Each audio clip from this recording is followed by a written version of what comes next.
नमस्कार मित्रांनो, इन्व्हेस्टमेंट माहिती यूट्यूब चॅनलवर तुमच्या सगळ्यांचे स्वागत आहे. तर मित्रांनो, रिपोर्टच्या थ्रू हिंदुस्तान एरोनॉटिक्स लिमिटेडवर फायटर जेट इंजिन प्रोडक्शनला घेऊन एक जबरदस्त अपडेट येत आहे. आणि मित्रांनो, आजच्या व्हिडिओमध्ये आपण तीच अपडेट डिटेलमध्ये समजून घेणार आहोत. तसेच डिफेन्स कंपनी हिंदुस्तान एरोनॉटिक्स लिमिटेडची देखील आपण आजच्या व्हिडिओमध्ये थोडी बेसिक इन्फॉर्मेशन जाणून घेणार आहो. तर चला व्हिडिओ स्टार्ट करूया. तर मित्रांनो, व्हिडिओचं हेडिंग तुम्ही इथे वाचू शकता. HAL म्हणजे defence company Hindustan aeronautics limited GE aerospace to begin talks on fighter jet engine production in India report. तर चला या अपडेटला डिटेलमध्ये समजून घेऊया.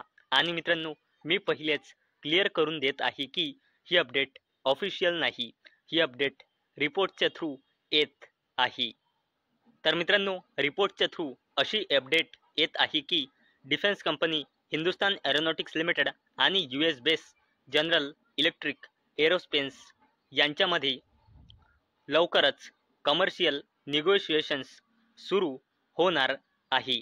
कशासाठी? इंडियामध्ये फायटर जेट इंजिन प्रोड्यूस म्हणजे बनवण्यासाठी. जॉईंटली म्हणजे दोन्ही कंपनी मिळून इंडियामध्ये फायटर जेट इंजिन बनवण्याकरिता हे निगोशिएशन्स होणार आहे. आणि मित्रांनो, अशी अपेक्षा आहे की 3 महिन्याच्या आत हे निगोशिएशन्स कंप्लीट होऊन जाईल अशी अपेक्षा आहे. अशी अपडेट इंडियन एक्सप्रेस रिपोर्टच्या थ्रू आलेली आहे. आणि मित्रांनो, या ॲग्रीमेंटचे फर्स्ट अनाउन्समेंट जेव्हा प्राईम मिनिस्टर नरेंद्र मोदीजी वॉशिंग्टनला व्हिजिट केले होते जून 2023 मध्ये, तेव्हा आले होते. ज्यामध्ये लाईट कॉम्बॅट एअरक्राफ्ट MK2 साठी इंडियामध्ये GEच्या F414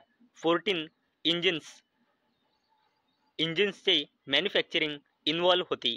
आणि मित्रांनो, याकरिता लोकल प्रोडक्शनसाठी मार्ग सरळ केला होता US काँग्रेसने लास्ट इयरमध्ये.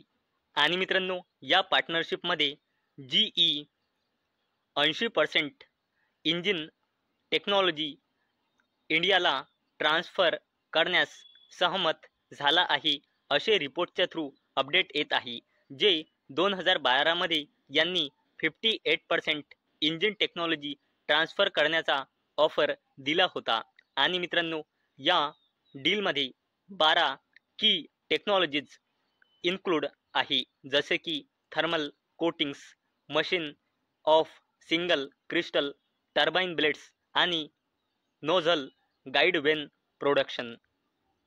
आणि मित्रांनो, या डीलमध्ये क्रिटिकल एरियाज जसे की कंप्रेसर, कंबशन चेंबर आणि टर्बाइन हे इन्क्लूड नाही, असे रिपोर्टच्या थ्रू अपडेट येत आहे. आणि मित्रांनो, अशी अपेक्षा आहे की हा ॲग्रीमेंट फायनलाइज झाल्यानंतर 3 वर्षाच्या आत या इंजिन मॅन्युफॅक्चरिंगचे काम सुरू होईल अशी अपेक्षा आहे. चला मित्रांनो, आता आपण डिफेन्स कंपनी हिंदुस्तान एरोनॉटिक्स लिमिटेडची थोडी बेसिक इन्फॉर्मेशन जाणून घेऊया. तर सगळ्यात पहिले आपण हिंदुस्तान एरोनॉटिक्स लिमिटेडचा पूर्ण शेअर होल्डिंग पॅटर्न जाणून घेऊया. तर मित्रांनो, अवेलेबल डेटानुसार कंपनीमध्ये प्रमोटर्सची होल्डिंग आहे 71.64%, FISची होल्डिंग आहे 11.90%, DISची होल्डिंग आहे 8.67% आणि या कंपनीमध्ये पब्लिकची होल्डिंग आहे 7.72%. आणि मित्रांनो, अवेलेबल डेटानुसार हिंदुस्तान एरोनॉटिक्स लिमिटेडमध्ये प्रमोटर्सची होल्डिंग आहे 71.64%. आणि मित्रांनो, हिंदुस्तान एरोनॉटिक्स लिमिटेडच्या प्रमोटर्सने आपला एकही शेअर प्लेज म्हणजे गिरवी म्हणजे गहाण ठेवलेला नाही.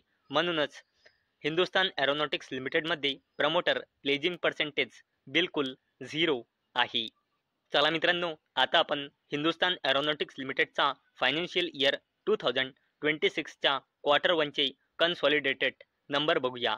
आणि मित्रांनो याचे नंबर इयर ऑन इयर बेसिसवरच कम्पेअर करावे लागतात, कारण मित्रांनो या कंपनीचा बिझनेसच तसा आहे. तर मित्रांनो या कंपनीची सेल्स इयर ऑन इयर बेसिसवर 4,348 कोटी रुपयांनी वाढून 4,819 कोटी रुपये आली आहे. तसेच क्वार्टर ऑन क्वार्टर बेसिसवर कंपनीची सेल्स कमी झाली आहे 13,700 कोटी रुपयांनी 4,819 कोटी रुपये. आणि जर कंपनीचा आपण नेट प्रॉफिट बघितला तर तो इयर ऑन इयर बेसिसवर कमी झाला आहे 1,437 कोटी रुपयांनी 1,384 कोटी रुपये. आणि क्वार्टर ऑन क्वार्टर बेसिसवर कमी झाला आहे 3,977 कोटी रुपयांनी 1,384 कोटी रुपये.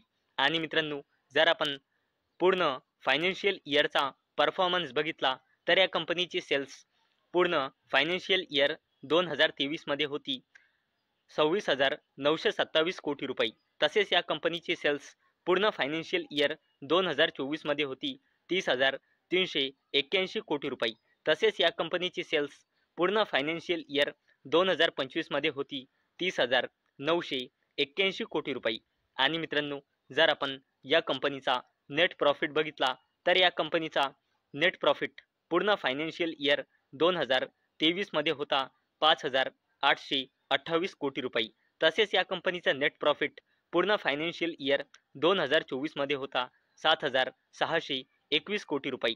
तसेच या कंपनीचा नेट प्रॉफिट पूर्ण फायनान्शियल इयर 2025 मध्ये होता 8,364 कोटी रुपये.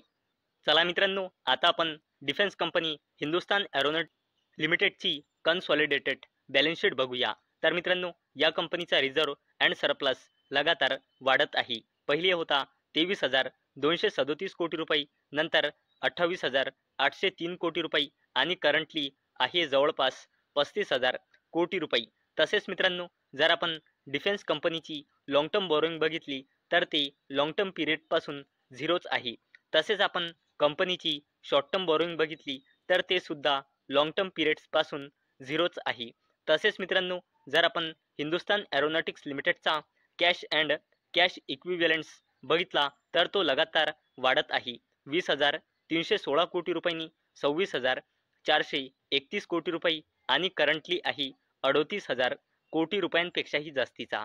आणि जर कंपनीची आपण कॉन्टिंजंट लायबिलिटीज बघितली तर ती कमी झाली आहे 14,512 कोटी रुपयांनी 4,450 कोटी रुपये. आणि मित्रांनो हिंदुस्तान एरोनॉटिक्स लिमिटेड या कंपनीचा जून 2025 म्हणजे फायनान्शियल इयर 2026च्या क्वार्टर 1 एंड होईपर्यंत हिंदुस्तान एरोनॉटिक्स लिमिटेडचा ऑर्डर बुक आहे 1.89 लाख कोटी रुपयांचा. तर मित्रांनो आजच्या व्हिडिओमध्ये आपण हिंदुस्तान एरोनॉटिक्स लिमिटेडला घेऊन एक जबरदस्त अपडेट आली आहे आणि आजच्या व्हिडिओमध्ये आपण तेच अपडेट डिटेलमध्ये समजून घेतली आहे. तसेच त्याचसोबत आपण हिंदुस्तान एरोनॉटिक्स लिमिटेडची थोडी बेसिक इन्फॉर्मेशन सुद्धा जाणून घेतली आहे.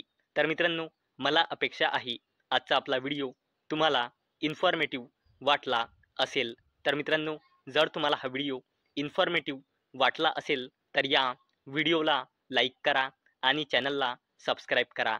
आणि मित्रांनो हा व्हिडिओ फक्त आणि फक्त एज्युकेशन पर्पजसाठी बनवलेला आहे.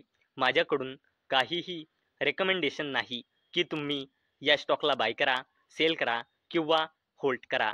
तर चला भेटूया नेक्स्ट व्हिडिओमध्ये. तोपर्यंत टाटा बाय बाय.